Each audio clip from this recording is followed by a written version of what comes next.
Perfecto. Ya estamos grabando. Un saludo también a los que verán esta grabación después.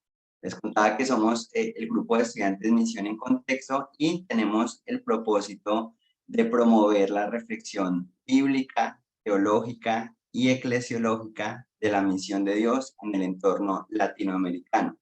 Y todo esto con el propósito de buscar respuestas holísticas, respuestas integrales para las necesidades puntuales de cada contexto. Y hoy nos va a estar acompañando el doctor Tommy Givens con una ponencia acerca de los fundamentos exegéticos de la misión integral desde el Nuevo Testamento.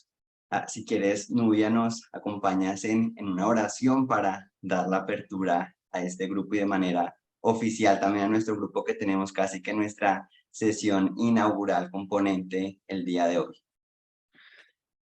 Ok, Señor, muchas gracias por el día de hoy, gracias por la semana que hemos tenido, Señor. Quiero pedir que abras nuestros corazones y abras nuestros oídos, Señor, pero que también podamos estar escuchando activamente, Señor, y que podamos estar aprendiendo activamente también para poder llevar a cabo lo que aprendamos hoy. Te pido em, por para que estés con nosotros, Señor, y que seas tú hablando a través de nuestro profesor. En nombre de Jesús, amén. Amén. Intenta hacerla como pentecostal, la oración lo más ecuménica posible. Em, y sí.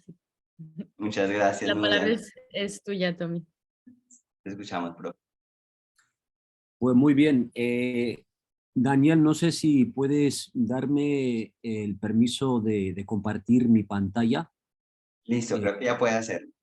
De acuerdo, muy bien. Bueno, bienvenidos, bienvenidas. Soy Tomás, un profesor aquí en Fuller, en Los Ángeles, California, en Estados Unidos.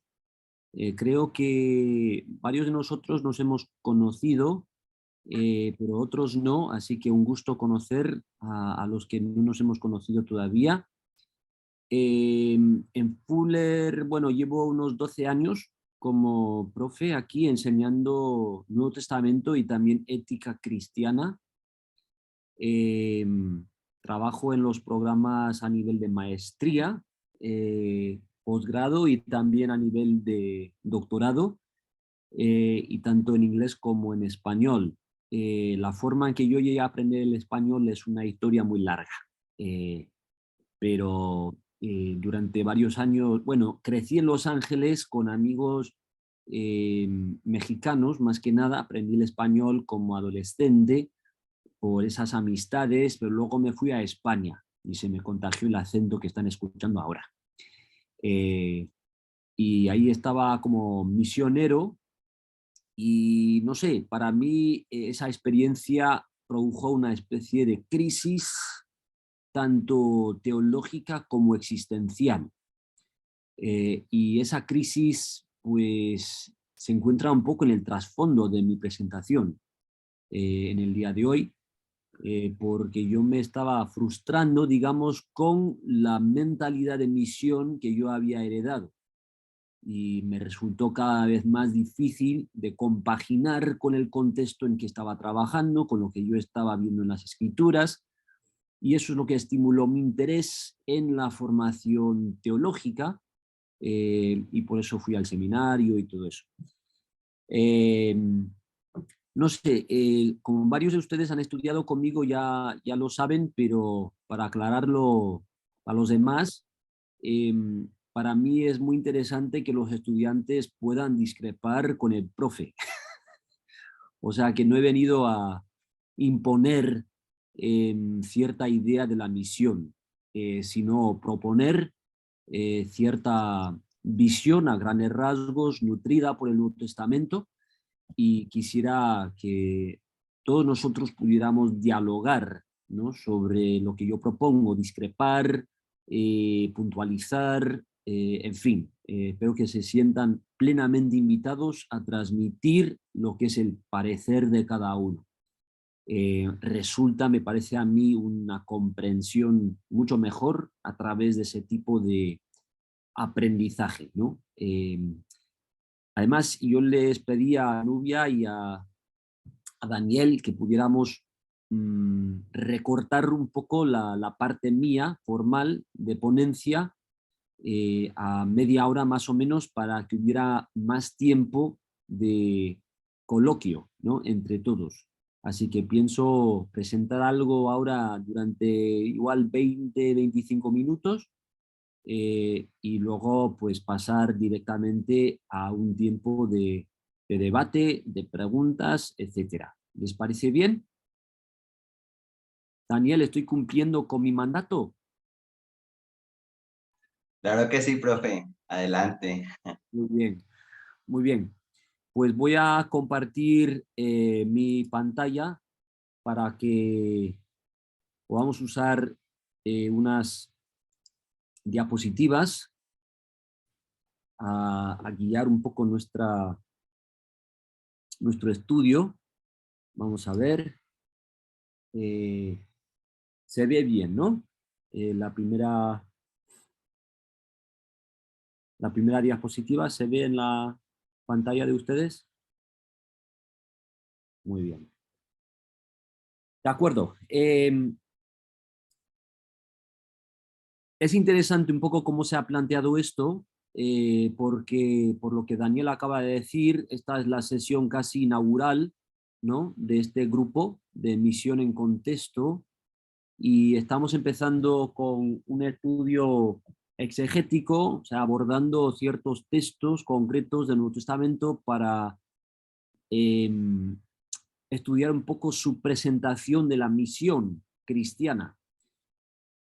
Pero una de las cosas que yo quiero empatizar y que creo que ha sido uno de los defectos de la mentalidad de misión cristiana, sobre todo a través de misioneros desde Norteamérica, es una interpretación del Nuevo Testamento casi divorciada del Antiguo Testamento.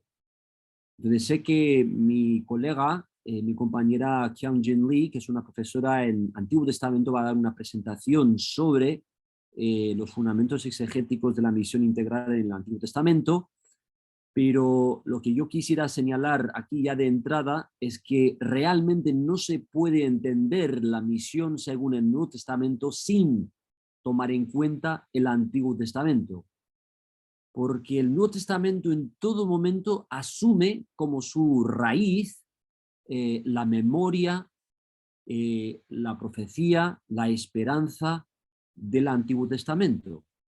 Entonces, uno de los motivos, me parece a mí, de una misión como solamente espiritual, por así decirlo, que deja de un lado pues toda una serie de consideraciones sociales, políticas, económicas, ecológicas. O sea, uno de los motivos, me parece, de la evolución de una mentalidad misiológica así ha sido precisamente este divorcio entre el Antiguo y el Nuevo Testamento. Entonces, en mi presentación ahora lo que yo quisiera hacer es estudiar la misión en el Nuevo Testamento a la luz, ¿no?, de cómo depende del Antiguo Testamento lo que el Nuevo Testamento presenta.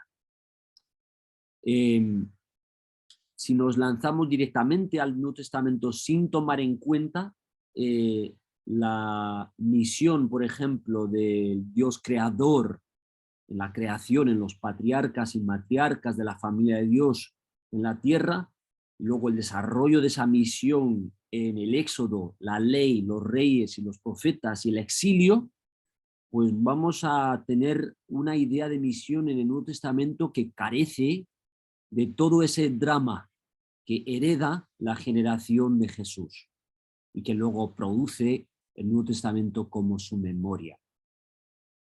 El Nuevo Testamento empieza así. Vamos a ver si puedo avanzar esto. Empieza con estas palabras el Nuevo Testamento: el libro del Génesis de Jesús Mesías, hijo de David, hijo de Abraham. Entonces, este primer libro del Nuevo Testamento, el Evangelio según Mateo, presenta a Jesús ya dentro de la memoria del pueblo de Dios según la narrativa bíblica ya escrita. O sea que Jesús no empieza desde cero. La misión de Jesús no empieza desde cero. Nos indica Mateo, y como introducción a todo el Nuevo Testamento, que para comprender a Jesús y seguirlo, para entender y participar de su misión, hay que conocer a Jesús según la historia señalada por Abraham y David. Entonces, sin tomar en cuenta las fases anteriores de la narrativa bíblica, su fase culminante de Jesús, no podemos entender muy bien lo que encontramos en el Nuevo Testamento. Su presentación, por ejemplo, de Jesús en los evangelios y el significado de conceptos tan básicos como son la salvación, el perdón de pecados, el discipulado y por tanto la misión que tenemos como iglesia de seguidores de Jesús. Entonces, lo que yo quisiera hacer es tomar precisamente estas consideraciones del Antiguo Testamento en cuenta a la hora de interpretar el Nuevo Testamento. En esa primera fase, ¿no? De la narrativa bíblica señalada aquí por Mateo, esa fase de la creación y de Abraham, vemos que la misión de Dios se trata precisamente de la formación de una familia, ¿no? Dios le prometió a Abraham que de él y de Sara haría un gran pueblo. Es más, a través de ese pueblo serían benditas todas las familias, todas las comunidades de la tierra. Por lo cual, desde su inicio, la promesa, la misión de Dios en la memoria de Jesús es la formación de una familia, es una misión social. Entonces eso no es algo a añadir a la misión, sino algo inherente, integral en la misión de Dios desde su inicio. Entonces, siguiendo un poco más adelante en Mateo, leemos que Jesús no vino a salvar solo a personas como individuos, no solo a salvar a personas, por ejemplo, de un destino terrible de su alma más allá de la muerte, sino que vino a salvar a todo su pueblo de sus pecados. Entonces esto se puede ver en este siguiente pasaje. Esto es lo que dice el ángel, ¿no? A José dará a luz su comprometida María a un hijo y le pondrás por nombre Jesús porque él salvará a su pueblo de sus pecados. Eso es lo que significa el nombre de Jesús. Lo que pasa es que si no tomamos en cuenta el testimonio del Antiguo Testamento, vamos a pensar que los pecados son solamente un problema espiritual y no un problema también corporal o ecológico, por ejemplo. En el Antiguo Testamento podemos ver que los pecados se manifiestan en cómo la gente se relaciona con la tierra. Si no respeta los límites del ser humano e intenta explotar la tierra, pues a lo largo de las generaciones la tierra no es sostenible, no sigue produciendo, no mantiene la vida de la comunidad en la tierra prometida. Entonces, el perdón de los pecados, cuando se habla de eso en los profetas, se trata precisamente de la sanidad de la tierra. Otro efecto de los pecados o forma de los pecados a lo largo de las generaciones en el Antiguo Testamento es la lejanía entre las personas de un tejido social, lejanía entre padres e hijos, lejanía entre personas con mayores posesiones o con menos, y como último, lejanía entre Israel y otros pueblos. Entonces, la salvación del pueblo de Jesús de sus pecados se trata también de una sanidad en las relaciones unos con otros y paz entre el pueblo de Dios y sus enemigos.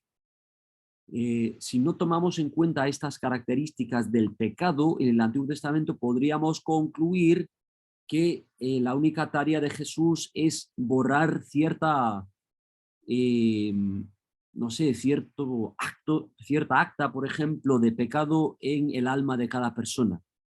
Pero el pecado es un problema social, es un problema ecológico en el Antiguo Testamento y no deja de serlo en el Nuevo Testamento. Y cuando Mateo nos dice que Jesús vino a salvar a su pueblo de su pecado, se está refiriendo a todas esas dimensiones de la vida de la comunidad. Entonces, fijémonos que en Mateo o los demás evangelios no pasan directamente de lo que hemos leído ya en Mateo a contarnos cómo Jesús murió. Y esto es igual uno de los defectos de nuestra tradición de credos. No sé si ustedes tienen la costumbre de repetir el credo apostólico en sus congregaciones, ¿sí o no? No es habitual. En muchas tradiciones estadounidenses, norteamericanas, europeas también, uno de nuestros actos litúrgicos, una de las cosas que hacemos a la hora de congregarnos para adorar al Señor, es repetir ciertos credos como compromisos doctrinales, compromisos de vida. Pero los credos, si han podido estudiar los credos igual más influyentes en la historia de la Iglesia, tienen la costumbre de pasar directamente de la concepción o nacimiento de Jesús a su muerte, como si no hubiera vivido entre su nacimiento y su muerte, o como si su vida, su manera de ser, las obras de su vida no aportaran nada a la salvación que vino a traer.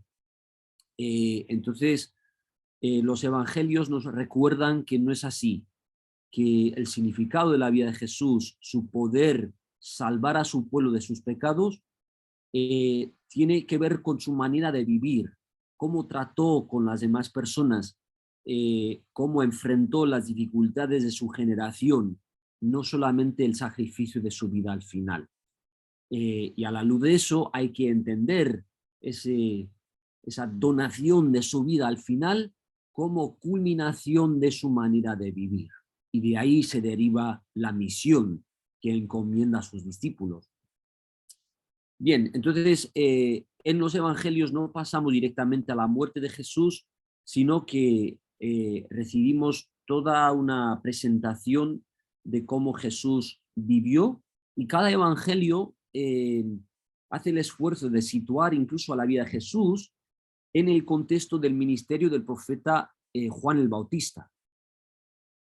Cómo Jesús mismo se integró en el movimiento pendiente del reino de Dios, el reino que venía de los cielos en su propia generación. Y Jesús mismo, claro, recibe su llamado a través de su bautismo por Juan. ¿Se acuerdan, no, de las palabras del Padre en el bautismo de Jesús? ¿Qué es lo que dijo?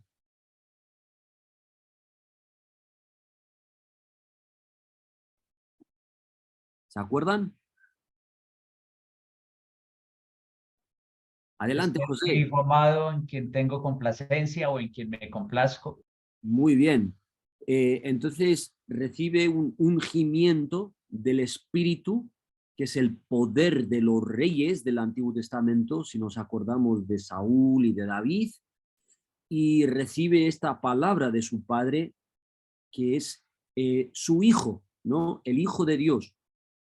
Y en la tradición doctrinal esto como levanta inmediatamente en nuestra mente Hijo de Dios como la segunda persona de la Trinidad. Eso no es incorrecto, pero Hijo de Dios en el Nuevo Testamento significa primordialmente el Rey final de Israel. Es un título político. Lo encontramos en Salmo 2, Esto se repite también en Juan 1, en las palabras de Natanael, ¿no? Dice Jesús, tú eres el Mesías, el Hijo de Dios, el Rey de Israel, dice. Entonces, en el inicio de la presentación de Jesús, estamos viendo cómo Jesús no vino en medio de la historia solamente para sacrificar su vida, sino que vino para cumplir la esperanza de las promesas transmitidas a Abraham y David, como nos dice la primera línea de Mateo. Y esas promesas no se tratan, si estudiamos la narrativa del Antiguo Testamento, primordialmente del destino de las almas más allá de la muerte, ni la condición espiritual de cada persona. Esas promesas se centran en la liberación de la comunidad de opresión extranjera, la liberación de la comunidad de su corrupción interna, la cual les lleva a una sociedad de rivalidad y de explotación mutua, la liberación de escasez en la tierra y por lo tanto una vida abundante, la vida de la salvación, ¿no? Cuyas raíces se encuentran en el Éxodo, liberación de la esclavitud. Para las promesas hechas a Abraham y David consisten en una vida de plenitud social, plenitud también en lo económico y plenitud también en lo ecológico. Todo eso forma parte de la esperanza de las promesas hechas a Abraham y David, y que se transmitirían a través de un hijo suyo que sería su heredero y como tal el heredero de Dios. Eso es lo que significa hijo de Dios. Que Jesús es el heredero del poder del Dios creador, heredero del poder real de ese Dios como rey sobre Israel. Entonces así se presenta a Jesús en el inicio de los evangelios del Nuevo Testamento. Nada más recibir este llamado Jesús en su bautismo, Jesús llama a discípulos, ¿no? Para empezar a cumplir con esta misión que ha recibido de su Padre. Como hemos dicho, está siguiendo la enseñanza de Juan el Bautista, que es un poco el que prepara el camino para Jesús. Y esa enseñanza se centraba en el reino que venía de los cielos y que traería esa transformación, esa sanidad prometida por el Dios de Israel a sus antepasados. Para llevar a cabo ese reino que viene de los cielos, el primer acto de Jesús es llamar a discípulos, por lo cual hay que reconocer que Jesús no puede llevar a cabo su misión solo. Si se tratara su misión solamente de morir en la cruz como sacrificio, me imagino que podía haberlo hecho solo. Pero la muerte de Jesús forma parte de una misión más amplia de transformación. Y esa transformación requiere el discipulado, requiere la formación de una comunidad que está aprendiendo el poder de ese reino en su manera de ser unos con otros. Por eso el discipulado es un pilar de la misión de Jesús en todo el Nuevo Testamento, pero sobre todo en los evangelios. Y vemos en Mateo y Marcos y Lucas, Juan también, que el primer acto de Jesús es llamar a discípulos. Bien. Esto nos recuerda evidentemente que la misión de Jesús sigue siendo como la misión de Dios a lo largo del Antiguo Testamento, una misión social, una misión de formar a la comunidad. De eso se trata el discipulado. Pero la formación de la comunidad humana no se puede separar en las Escrituras de el resto de la creación. Y cuando hablamos de la misión integral, que fue un poco el lema que me dio Daniel para esto, estamos buscando reconocer cómo no se puede separar, ¿no?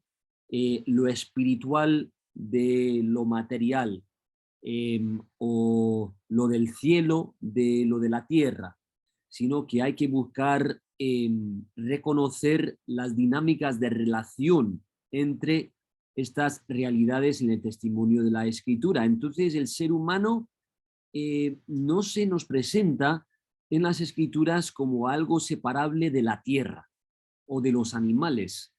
El ser del ser humano está constituido por su relación con la tierra y con el resto de la creación, la cual consiste en los animales.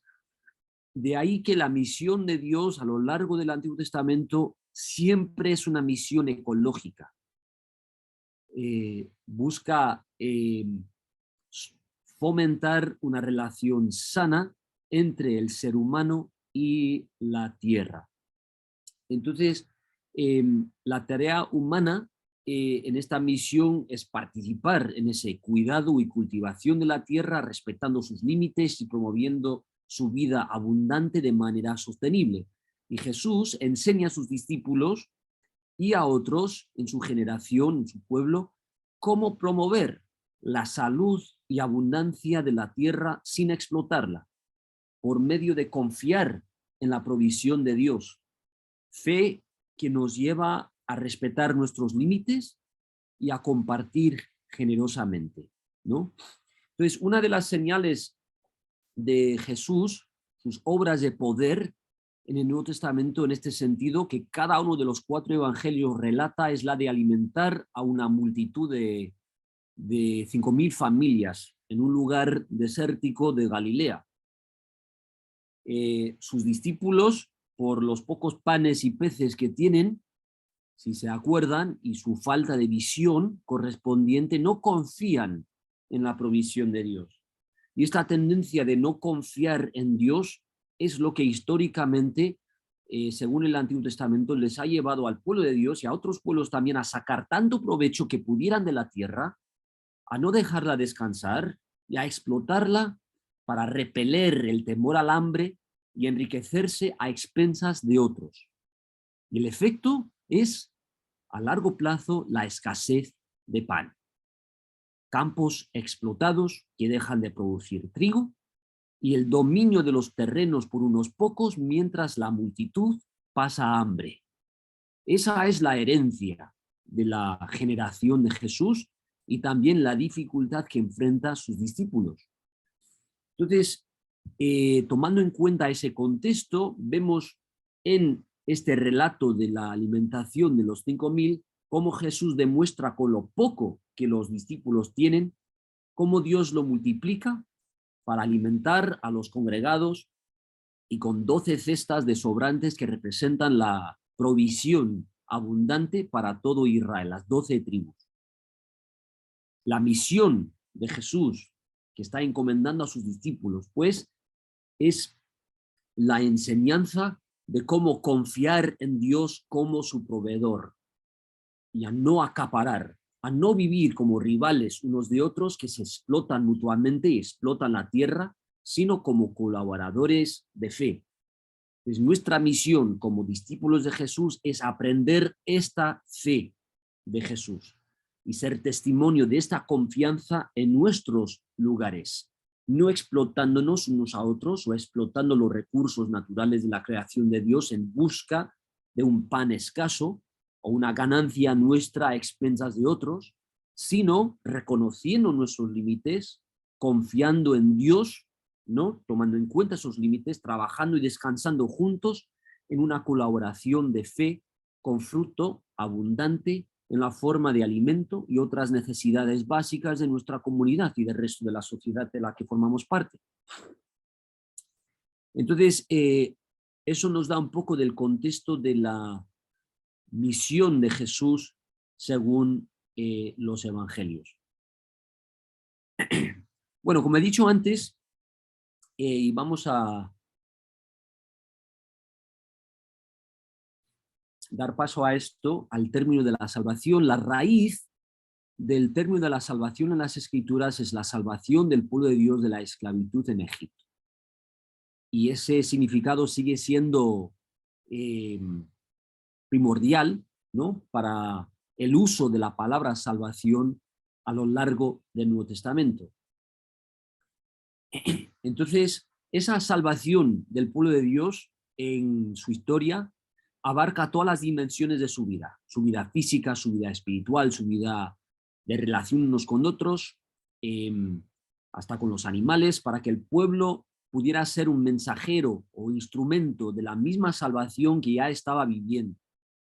Y Jesús transmite el poder de esta salvación, según el Nuevo Testamento, en su plenitud. Ya hemos visto cómo alimenta a la multitud en el desierto, como el poder del éxodo que ha venido en la carne. Y vemos el poder de la salvación que abarca todas las dimensiones de la vida humana en su ministerio de sanidad, de gente enferma. Las sanidades de Jesús no son simplemente una demostración de un poder sobrenatural cualquiera. Sana a los endemoniados que sufren ceguera y sordera. Sana a los paralíticos y a los cojos. Gente que manifiesta en sus cuerpos la enfermedad de su capacidad de comunicarse unos con otros. Por lo cual no sufre solamente el ciego por su enfermedad, sino los familiares y amigos del ciego, la comunidad del ciego, porque la herida en su cuerpo es a la vez la herida en los lazos de comunicación y relación de su comunidad. Entonces, al sanar Jesús a una persona así, está sanando una herida individual y también social. Está de esta manera transmitiendo el poder de salvación, de liberación a toda la comunidad. Pero fijémonos que Jesús no hace llegar pan directamente a todo su pueblo a la vez, sino a cierta multitud en el desierto. Y que esta misma multitud puede pasar hambre, ¿no?, otra vez al día siguiente, después de ese banquete en el desierto. Jesús tampoco sana a todos los enfermos de su pueblo. Y la gente que sana luego muere, porque sus obras de sanidad son señales del poder de la salvación que se tiene que extender más a través de las dinámicas de relación entre el pueblo. Entonces Jesús sana ciertas heridas en el tejido social de su pueblo para enseñar a su generación y sobre todo a sus discípulos cómo atender las heridas que han heredado en su tejido social, y nos enseña lo mismo, ¿no?, a nosotros sobre las heridas que hemos heredado en nuestra generación, heridas que nos separan unos de otros y fragmentan nuestra vida compartida, heridas por las cuales no nos vemos plenamente, no nos escuchamos muy bien, no caminamos juntos y hasta sufrimos un parálisis en nuestras dinámicas de relación. Está claro, ¿no?, que a veces a través de su espíritu Jesús nos da el poder de sanar a ciegos y sordos y cojos y paralíticos. Pero estas obras tienen que ser señales de lo que estamos aprendiendo en las dinámicas de relación de toda nuestra vida. Una misión íntegra de sanar esas dinámicas de relación, de aumentar los miembros de la comunidad y en las sociedades en las que formamos parte. Es decir, de aprender el arte de decir la verdad, aunque cuesta a veces, de ser pacientes unos con otros para vernos y escucharnos mejor, de mover nuestros cuerpos para caminar juntos unos con otros y no dejar a nuestro prójimo por el camino. Jesús anuncia su misión en este sentido en su propia sinagoga en Nazaret, en Lucas 4, y menciona lo que nos puede chocar, pero que es fundamental, que el poder de sanidad del reino de Dios tiene que manifestarse en la economía del pueblo. No estamos ministrando una sanidad plena o una salvación plena en nuestra misión como Iglesia de Jesús si ayudamos a los ciegos a ver, pero mantenemos a una sociedad dividida y ciega en la pobreza, ¿no? Dice así Jesús en su sermón en Nazaret, ¿no? Vino a Nazaret donde se había criado, nos dice Lucas, y el sábado entró en la sinagoga conforme a su costumbre y se levantó a leer. Se le dio el libro del profeta Isaías y habiendo abierto el libro halló el lugar donde está escrito: el Espíritu del Señor está sobre mí, por cuanto me ha ungido para dar buenas nuevas. ¿A quiénes? A los pobres. me ha enviado a sanar a los quebrantados de corazón, a pregonar libertad a los cautivos y vista a los ciegos, a poner en libertad a los oprimidos y a predicar el año agradable del Señor. Enrollando el libro, nos dice Lucas, lo dio al ministro y se sentó en la sinagoga. Los ojos de todos en la sinagoga estaban fijos en él. Entonces comenzó a decirles: hoy se ha cumplido esta escritura delante de ustedes. Entonces, al abarcar todas las dimensiones de la vida humana, el poder salvador del reino no sana a los enfermos sin mejorar la condición de los pobres, ya que la pobreza es una manifestación, entre otras, de la enfermedad de la comunidad.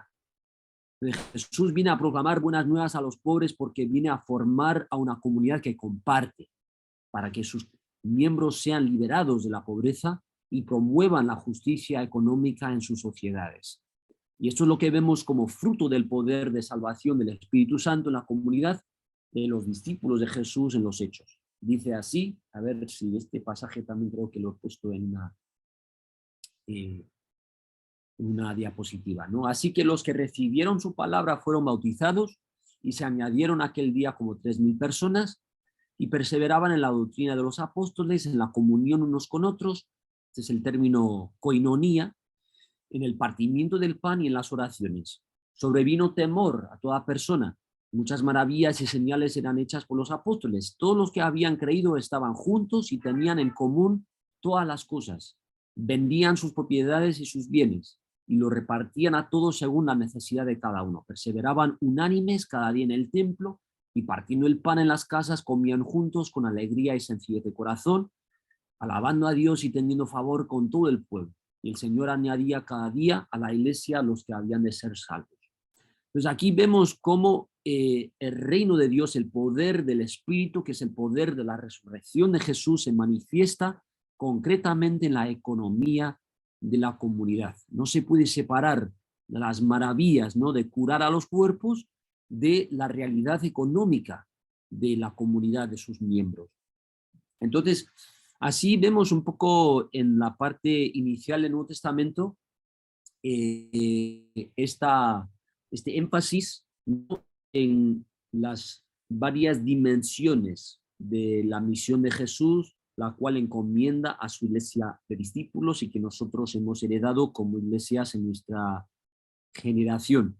No he tocado mucho las cartas de Pablo, podemos hablar más de ellas si ustedes quieren ahora en la parte de coloquio, pero si nos fijamos en las cartas de Pablo, yo creo que podemos ver exactamente los mismos temas, el énfasis en la calidad de la vida comunitaria, cómo unos tratan con otros, sobre todo económicamente.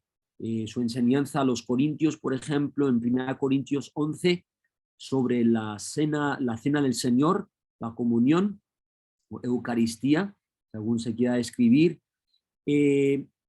pues se está confrontando una tendencia de priorizar a algunos en la mesa a expensas de otros. Y dice, esto no puede ser el cuerpo del Señor.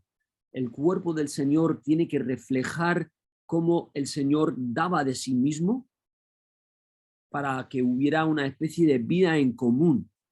Y eso es lo que se tiene que reflejar en la cena del Señor, dice Pablo. Entonces vemos ese mismo tema de justicia económica, de cuidado mutuo, de sanidad del cuerpo junto con una integridad económica a lo largo de la enseñanza de Pablo y otras cartas del Nuevo Testamento también. Bueno, voy a dejarlo ahí para que haya tiempo de coloquio. Espero que esto sirva un poco como introducción, ¿no?, al tema de la misión integral según diferentes textos del Nuevo Testamento. Voy a dejar de compartir mi pantalla para que podamos vernos mejor. Vamos a ver.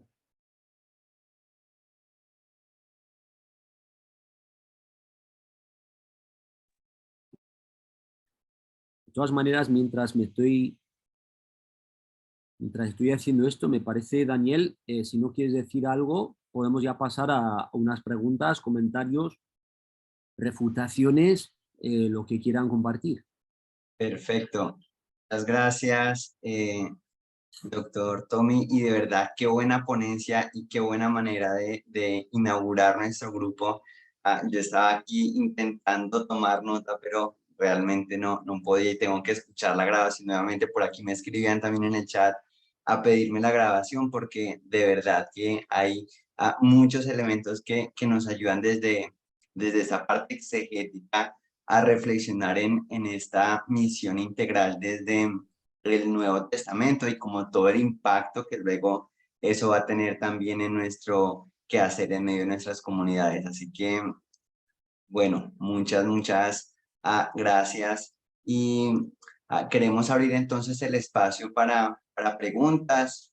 Si quieren pueden desactivar, activar mejor su micrófono y presentar directamente la pregunta o escribirla en el chat, como ustedes lo prefieran, pero queremos un espacio en el que podamos aterrizar o empezar a aterrizar a nuestras particularidades, a nuestras preguntas, a toda esta ponencia que hemos tenido. Así que, por favor, empiecen a escribir en el chat sus preguntas o a habilitar su micrófono para poder presentarlo.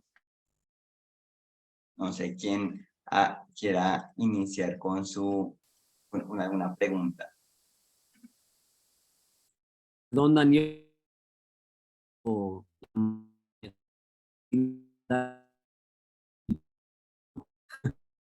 en su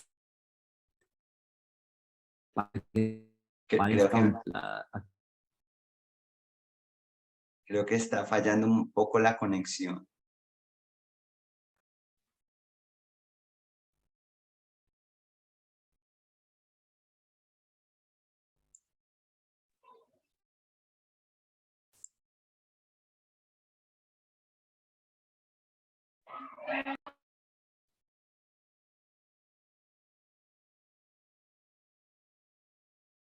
parece que igual Jeffrey tiene una pregunta.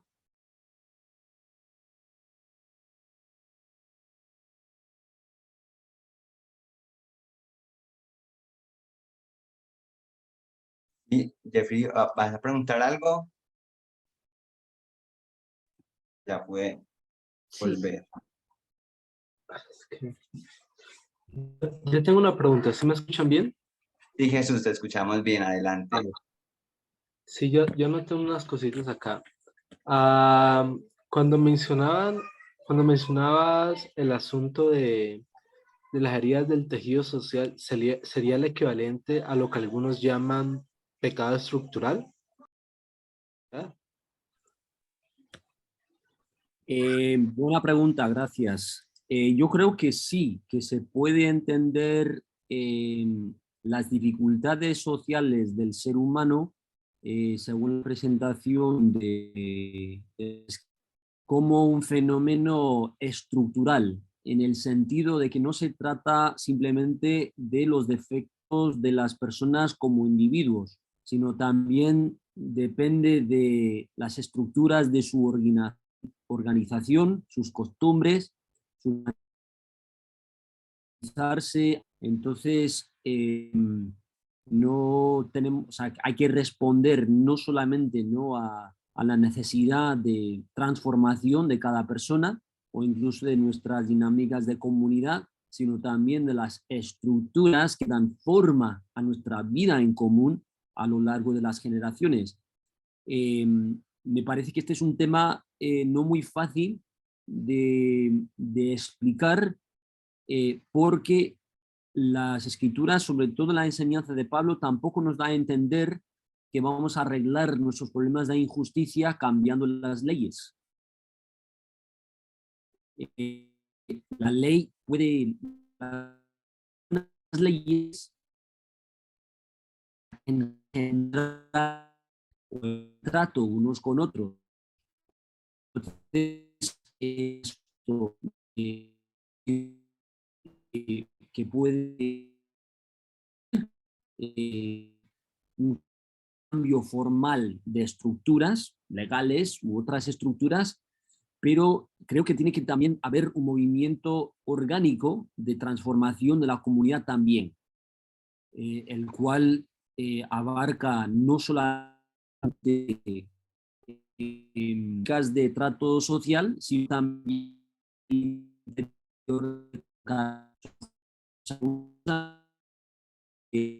la misión integral unidas estas diferentes dimensiones de la realidad humana en la Tierra. Entonces, yo creo que es importante hablar del pecado estructural o la injusticia estructural para no una larga vida, individuales, pero recordando buscar estructuras que permiten mejor la justicia, una transformación integra, ¿no? La incluye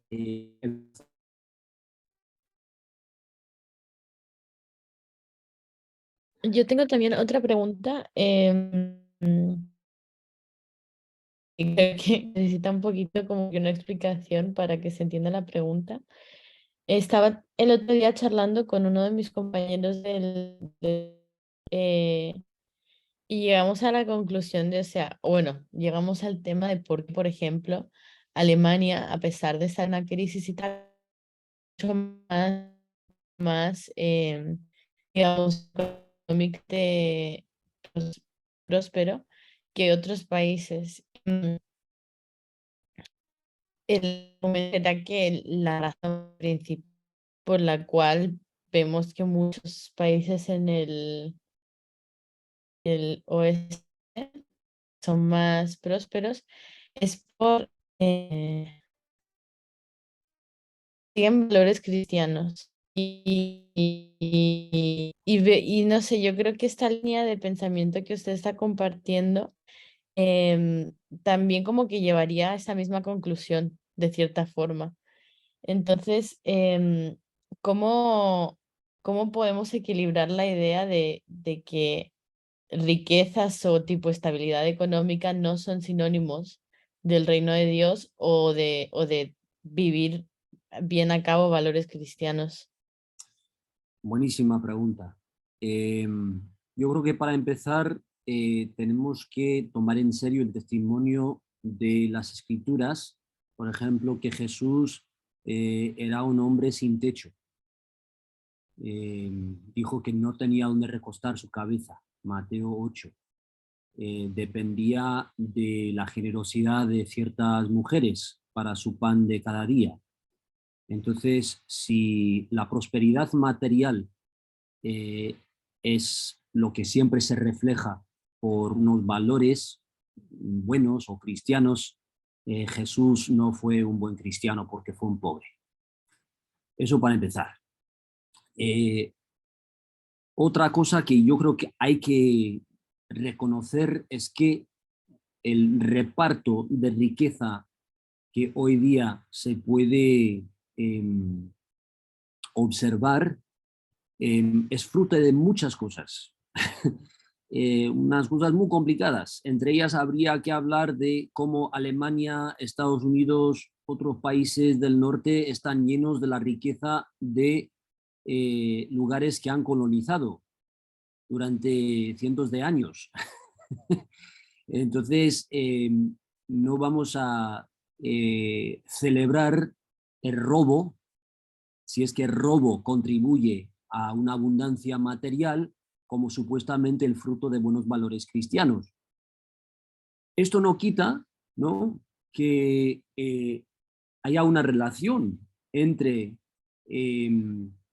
ciertas políticas mejores que otras en cuanto al reparto de la riqueza, en cuanto a la ecología, por ejemplo, que creo que sí deberían tomarse en cuenta como ingredientes en la prosperidad de una comunidad.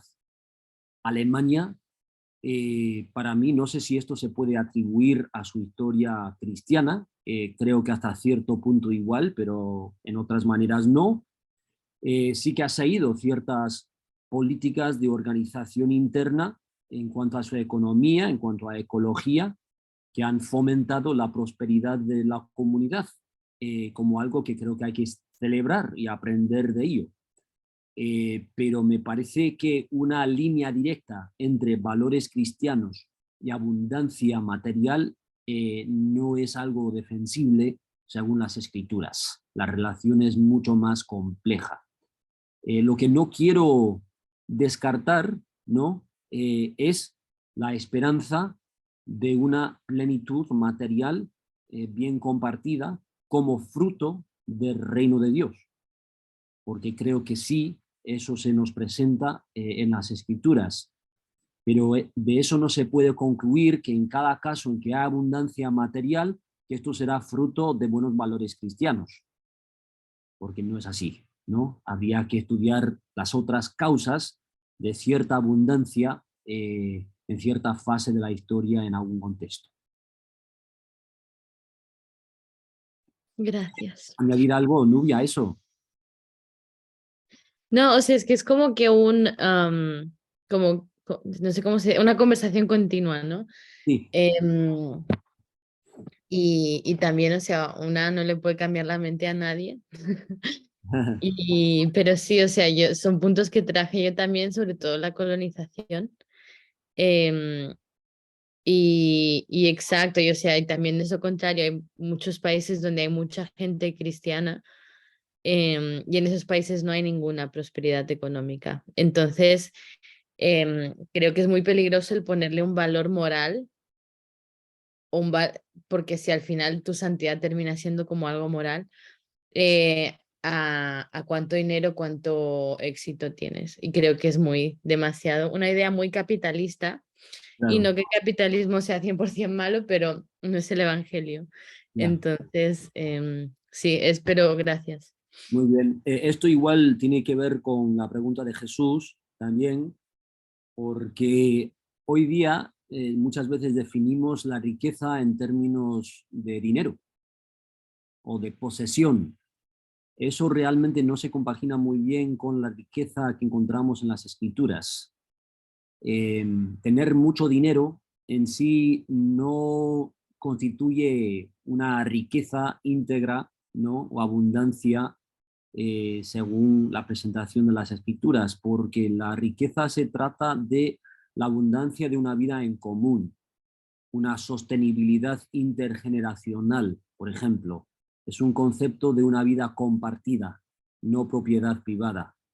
Entonces yo creo que en ese sentido es importante reivindicar, ¿no?, la meta de una abundancia, pero como un bien compartido, una vida en común, no algo de propiedad privada que supuestamente demuestra una espiritualidad exitosa, ¿no?, de cierta persona o de cierta familia, ¿no? Así me parece que no. Bien, veo la mano de Felipe. Sí, profesor, muy buenas tardes y buenas tardes para todos. Gracias, porque este tema, la verdad, wow, muy concreto y a mí me confronta mucho. La pregunta en particular, desde nuestro contexto, es cómo llevar este mensaje a nuestras iglesias, porque muchos de nosotros lideramos en nuestras iglesias, sin que se entienda como un sesgo hacia una postura política, más aún en nuestro contexto latinoamericano, eh, sobre todo en vísperas de todo lo que se viene hablando en términos económicos de recesión y demás, en donde hay como mucha angustia al interior de las mismas personas que hacen parte de nuestra congregación.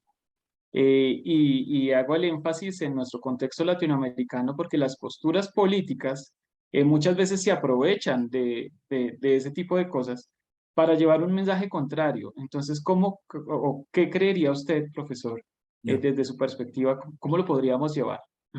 Buena pregunta, y tenemos un problema muy parecido, hermano, en Estados Unidos, en que muchas de nuestras iglesias acaban siendo órganos de los partidos políticos y dejan de tener cualquier independencia, digamos, de testimonio, de compromiso de vida. Vamos a ver, me parece a mí que hay que reconocer que en realidad no podemos separar la misión cristiana de la política. Va a haber ahí una influencia mutua. Yo creo que no podemos negar esa realidad. Sin embargo, para mí sería un error reducir la misión cristiana a la plataforma o las metas de cierto partido político establecido.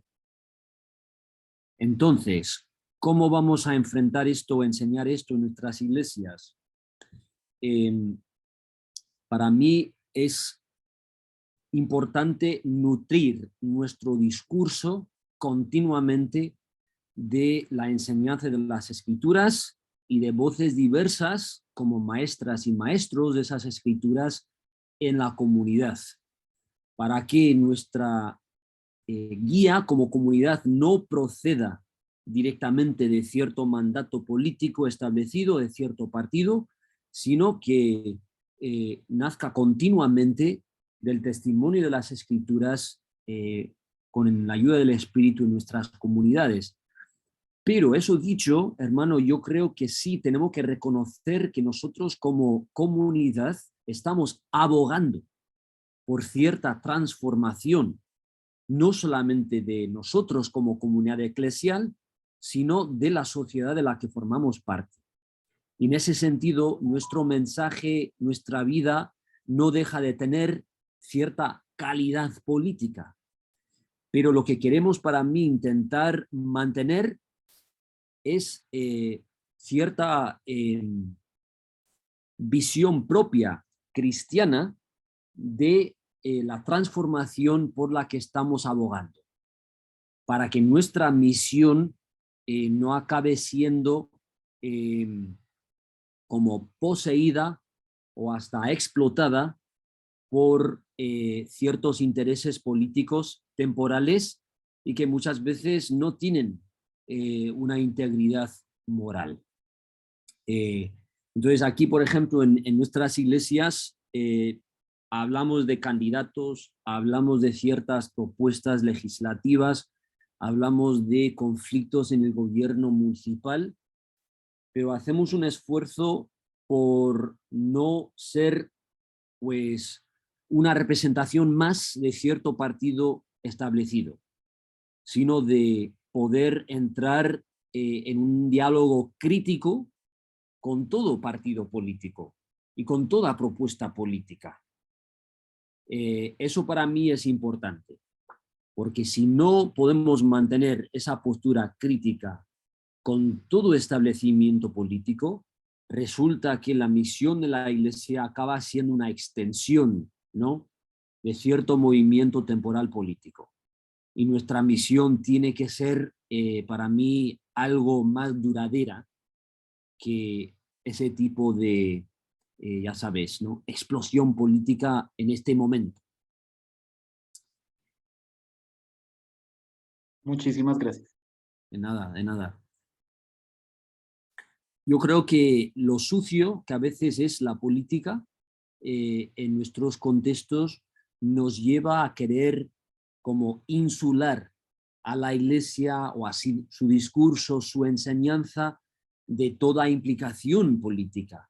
Pero eso para mí, hermano, sería un error, porque nos lleva a negar muchas de estas dimensiones de nuestra misión enseñadas en las Escrituras, que sí estamos preocupados por el bien social de la sociedad en la que nos encontramos, que sí, que estamos preocupados y comprometidos con cierta justicia económica, por ejemplo. Entonces, entiendo, ¿no?, la reacción a la corrupción política, a un discurso únicamente espiritual, muy centrado en el interior de cada persona, pero me parece que no es una reacción sana, porque nos lleva a marginar pues toda una serie de compromisos claramente presentes en la misión cristiana en las Escrituras.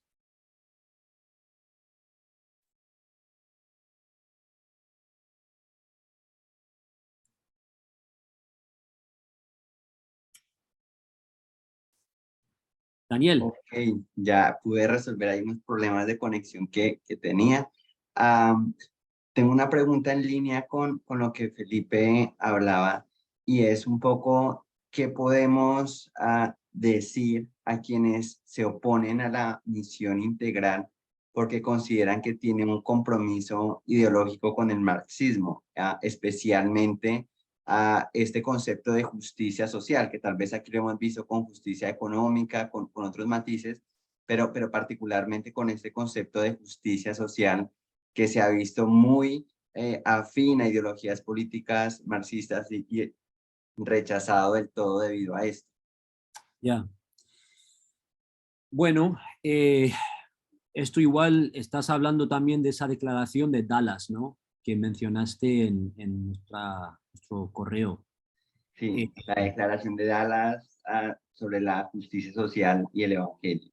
Sí, porque una de las cosas que yo quisiera denunciar, si me permiten, es esta tendencia a, por ejemplo, a denunciar el marxismo, pero no denunciar las filosofías capitalistas que nutren ese discurso cristiano espiritualista. Entonces, no quiero decir, ¿no?, que el marxismo siempre sirve el evangelio. Yo creo que a veces está claro que no. Pero tampoco quiero mantener esta tendencia de creer que el evangelio existe independientemente de cualquier otra influencia. No es así. Nuestra vida siempre lleva influencias culturales, intelectuales de nuestros contextos y estamos todos, creo, involucrados en un proceso continuo de crítica e interpretación de esa herencia cultural. Entonces, la justicia social como énfasis de discurso cristiano me parece pues una buena corrección después de un planteamiento de la vida cristiana que margina toda tarea social del evangelio, pero reconozco, ¿no?, como estaba comentando ahora con Felipe, que si nosotros nos dejamos llevar por una corriente filosófica o lo que sea, que no mantenga ningún diálogo crítico con el testimonio de la Escritura, pues sí nos puede llevar, creo, a corromper nuestra misión. Pero el hecho de que haya cierta similitud entre la visión social del marxismo y las metas del Evangelio, para mí no es en sí un problema. Es cuestión de estudiar exactamente cómo es la relación, cómo nos puede cierta filosofía ayudar, ¿no?, a estudiar de nuevo nuestro llamado cristiano y cómo es que esa filosofía también nos podría desviar en ciertos sentidos. Pero esta mentalidad de reaccionar de manera total a la justicia social como si fuera una invasión ideológica me parece una reacción poco madura, si soy sincero. Una de las cosas de esa declaración de Dallas, para mí problemáticas, es la tendencia de entender la fe cristiana en términos de cierta interpretación de Pablo, que no toma en cuenta el testimonio de los evangelios que acabamos de ver en la ponencia o todo el contexto del Antiguo Testamento que nutre la enseñanza del Nuevo Testamento. Y lo que resulta es una visión de la salvación, del evangelio, del significado de Jesús, que ha marginado todo eso y se ha centrado solamente en la conversión de las almas y su destino más allá de la muerte. Y eso me parece una profunda distorsión, ¿no?, del testimonio bíblico. Perfecto, muchas gracias. Muy pertinente la respuesta para entender un poco, no solo con este asunto específico de la declaración de Dallas, pero con otras filosofías, entender esa relación de diálogo crítico que se debe mantener. Que muchas El gracias. cristianismo es importante reconocer, hermanos y hermanas, que la revelación de Dios nunca se nos ha dado independiente de la cultura humana, ¿no? O sea que hemos hablado ciertos idiomas y no otros. Hemos heredado ciertas tierras y no otras.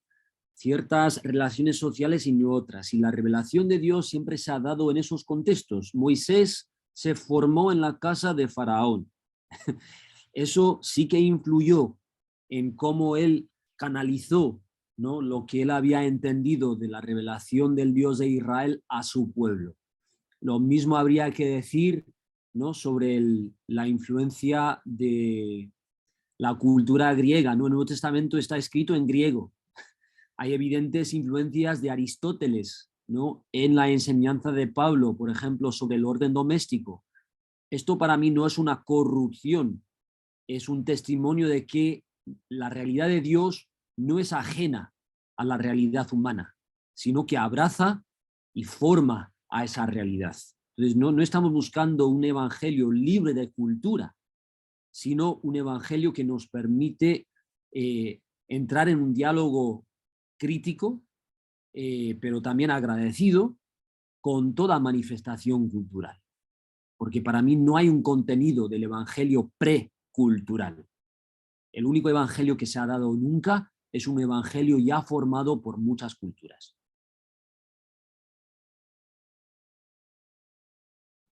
Muchas gracias, profe. ¿Alguna otra pregunta? ¿Alguien más tiene alguna apreciación o duda adicional?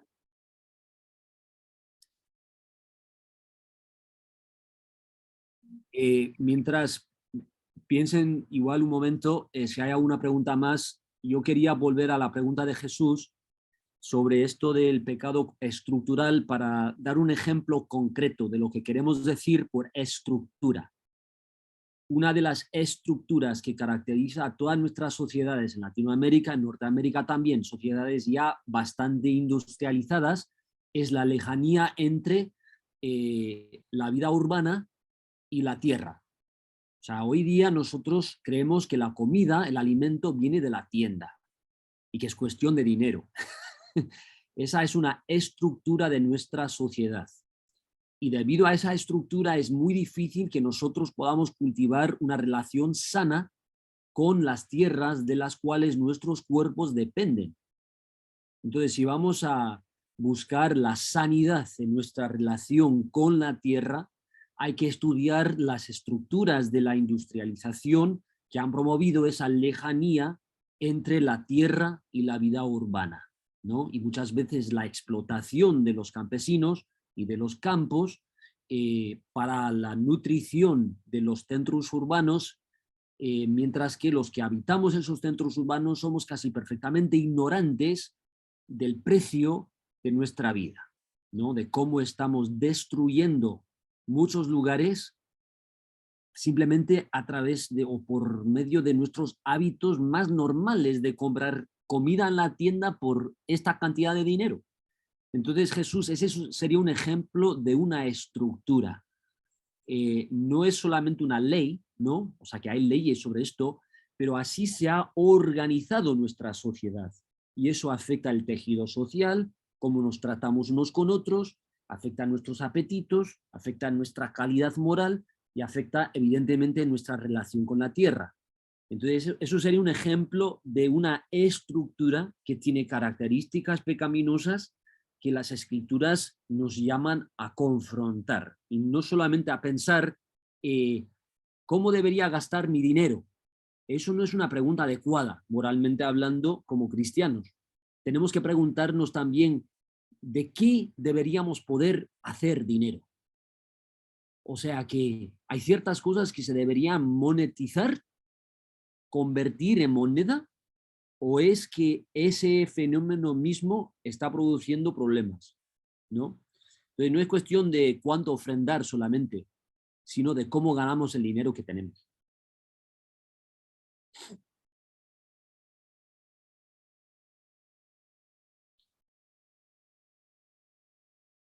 Bueno, otra pregunta o comentario, inquietud, refutación.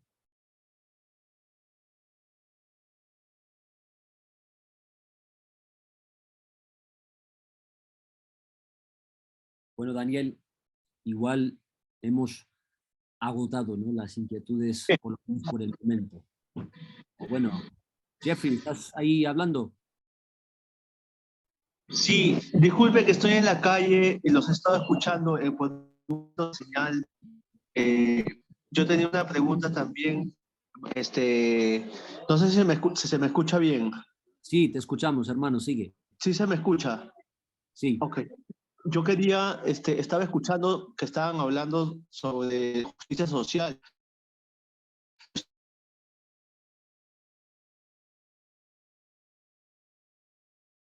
Que a la teología de la liberación, porque creo que tiene similitudes y son dos corrientes que están permeando el pensamiento de la iglesia hoy en día en Latinoamérica. No sé si nos podría dar una diferencia de los dos, por favor.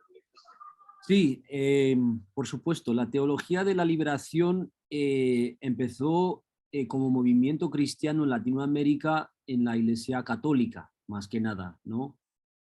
No empezó realmente como movimiento protestante y fue una manera, me parece, de intentar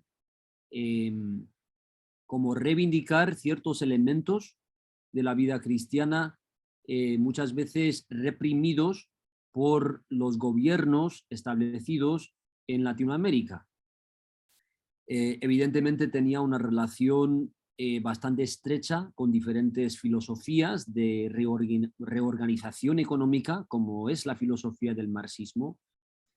Y bueno, ha tenido otra expresión, creo, en las iglesias protestantes. Un ejemplo de un teólogo que tiene algo de similitud con la teología de la liberación sería el brasileño Leonardo Boff. Yo creo que como muchos movimientos en la historia de la iglesia hay mucho que celebrar en esto, pero también ciertos problemas, ¿no? Ciertas tendencias que igual deberíamos cuestionar. Una de ellas, me parece a mí, ha sido la esperanza de que una revolución económica a corto plazo nos podría llevar directamente a la plenitud del reino de Dios, sin tomar en cuenta cómo el reino de Dios a veces crece de una manera lenta, insiste también en la transformación moral de las personas, no solamente sus condiciones materiales. Eso a veces ha quedado un poco en los márgenes, ¿no?, de la teología de la liberación, la transformación moral también del ser humano.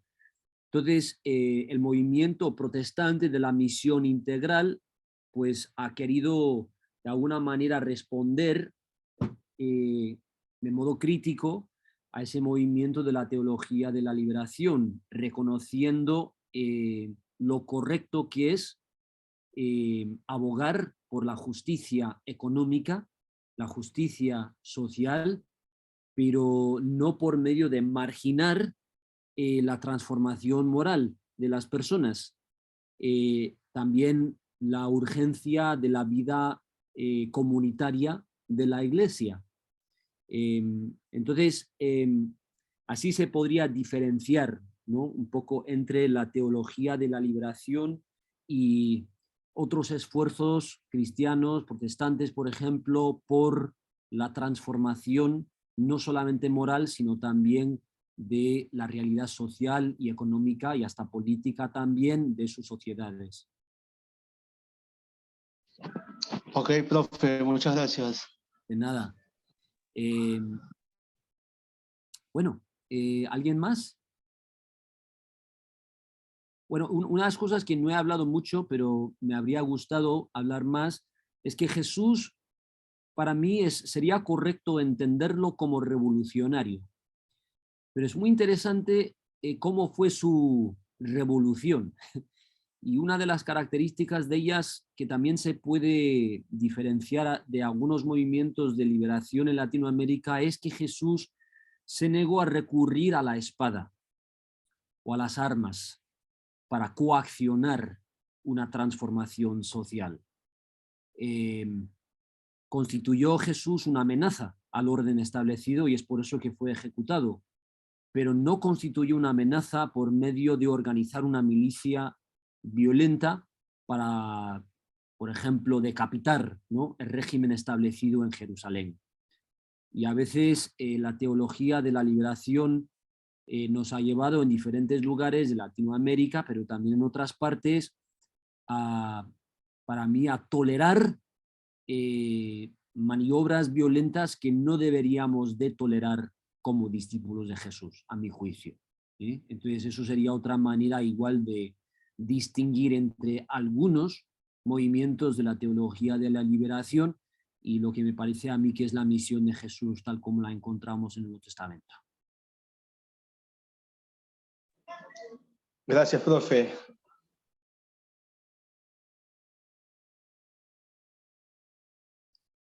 Una de las cosas que me desagrada también, Daniel, de esa declaración de Dallas, es que nos anima, ¿no?, a mantenernos siempre sujetos a las autoridades establecidas.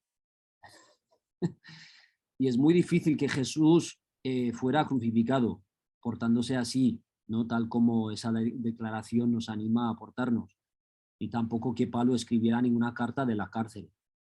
O sea que Jesús, Pablo, otros profetas de la historia del pueblo de Dios fueron quienes fueron precisamente por medio de no someterse del todo a las autoridades establecidas.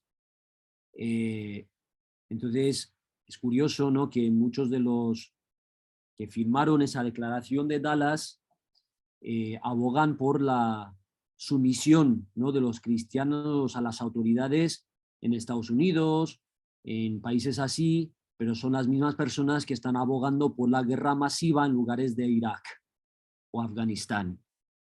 Entonces ahí me parece a mí que se puede detectar una mentalidad duplícita, ¿no? Y de no reconocer que esto de someternos al gobierno como una especie de mandato claro para los cristianos, realmente es una especie de mentalidad nacionalista con tapadera cristiana. Profe, quería Dime. hacer un comentario y no sé si usted también nos puede expandir la idea. Lo que pasa es que yo estoy aquí en Perú, en Lima, Perú. Sí. Pues, buenas tardes con todos. Lo que pasa es que aquí, y creo que en Latinoamérica, se está añadiendo al Evangelio la justicia social y la teología de la liberación como parte de la salvación, ¿no? Cuando esto es consecuencia de la salvación ya del Evangelio que nos trajo Jesús. No sé si usted nos puede orientar un poco más sobre eso.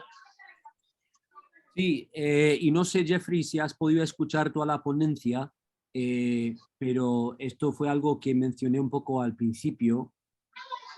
Para mí es importante reconocer que la salvación que nos presenta las Escrituras sí que es una liberación de la condición, ¿no?, humana en la tierra.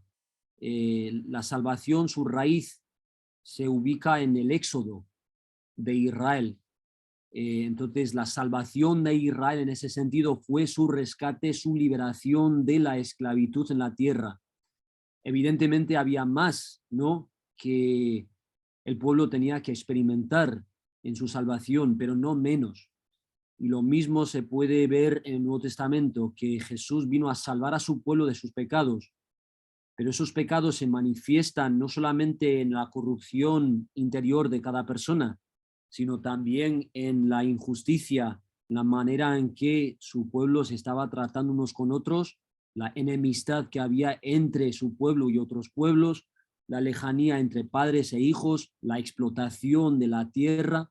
Entonces, para mí, la justicia social en sí, la justicia ecológica, no es un añadido al Evangelio, sino que forma parte del Evangelio tal como lo proclamó Jesús y lo llevó a cabo, ¿no?, en su vida. Pero evidentemente la justicia social, si se entiende como algo independiente de la transformación de cada persona, la importancia del corazón de cada persona, entonces para mí no sería una justicia íntegra, ¿no? Estaríamos hablando de una justicia que margina a diferentes dimensiones esenciales del Evangelio según lo enseña Jesús. pero a veces se plantea un evangelio como espiritual antes de que sea social, y ese evangelio no lo encuentro en la Biblia. Ok, profe. Gracias. Nada, hermano, gracias por la pregunta. Yo quería hacer un comentario, pues siguiendo varias de las cosas que ya dijo, profe. Y es que hace un mes, creo ya, hace un mes, sube un seminario acerca de predicación. Y una de las personas que estaba dirigiendo ese seminario dijo que, bueno, que en parte de su preparación, él le oraba al Señor porque le permitiera ver asuntos que tocaran justamente el tejido social, que tocara el corazón de la sociedad, de la comunidad en la que iba a hablar. Y que a él, el Señor, de esas cosas que el Señor hace, ¿no? Le ponía libros en un aeropuerto que decía, es que no recuerdo ni siquiera qué fue el título que él mencionó el libro, pero el tema era que el libro que él encontró en el aeropuerto ese día que tenía que viajar abordaba justamente el problema social que él no conocía del país al que iba. Y él dijo después que es nuestro deber orar, pero también escuchar las voces de la misma sociedad, porque en la misma sociedad el Señor se ha encargado de levantar siervos suyos, aunque no sean cristianos, para señalar eso que en la estructura está podrido. Y que a veces nosotros no nos tomamos el tiempo de escucharlos a ellos y pues lo que usted decía, ¿no? Antes de que es inevitable que hayan ciertas influencias, que hayan ciertos movimientos sociales que pueden inclinar nuestra opinión de un lado a otro. Pero él decía al fin y al cabo que esas son personas que el Señor las dotó, aunque ellos lo quieran negar, de esa habilidad de ver el comportamiento humano de la forma más atómica posible para decir, ahí está.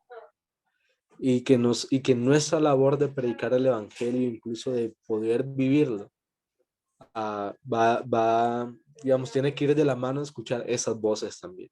No porque uno las vaya a aceptar, sino porque, digamos, así como Pablo de pronto escuchó a Aristóteles con respecto al asunto de la familia y dijo, bueno, esto está bueno, pero cuando yo le aplico el evangelio, no es igual.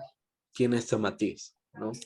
Entonces yo creo que se quería hacer ese comentario porque la verdad sí me parece pertinente con lo Sí, que ha abordado hasta ahora. yo comparto el sentir, hermano, de ese comentario.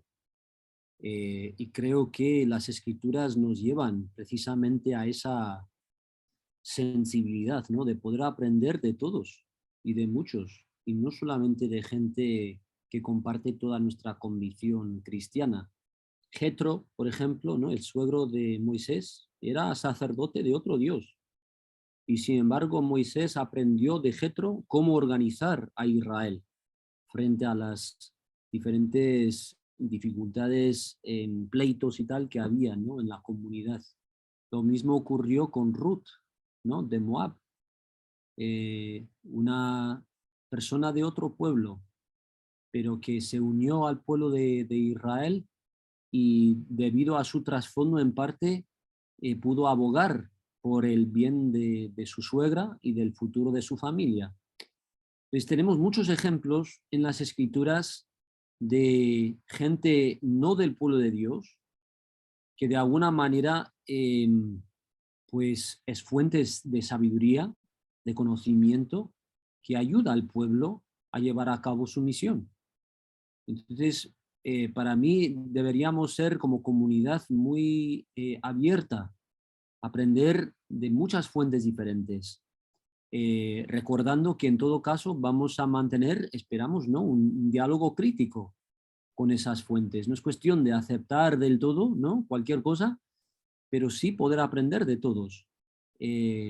Porque eso, no sé, me parece que eso es fruto también como mentalidad de la enseñanza de las escrituras.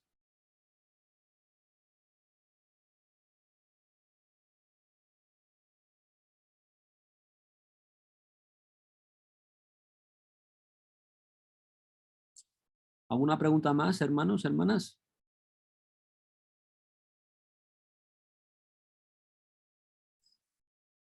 Bueno, Daniel, igual hemos llegado al final. Si es así, les quiero transmitir mi gratitud por la oportunidad de acompañarles en esta sesión casi inaugural, ¿no? Del grupo Misión en Contexto. Gracias, Daniel. Nubia ya se ha ido, pero a los dos por la invitación de acompañarles. Estoy aquí todavía. Solo no prendo la cámara. Claro. Pero bueno, para mí un gusto, un honor poder acompañarles y espero que pues nuestra conversación haya servido como estímulo, ¿no? Para la conversación del grupo. Claro que sí, profe. De verdad que muchas gracias por acompañar. Algunos estuvieron escribiendo que ya debían retirarse por algunos compromisos, pero todos escribían sus mensajes de gratitud por este espacio. Así que gracias por acompañarnos, profe. Un fuerte abrazo. Otro para todos ustedes y que Dios los bendiga. Gracias. Gracias. Voy a pedirles un momento a los compañeros que permanezcan y despedimos ya la grabación.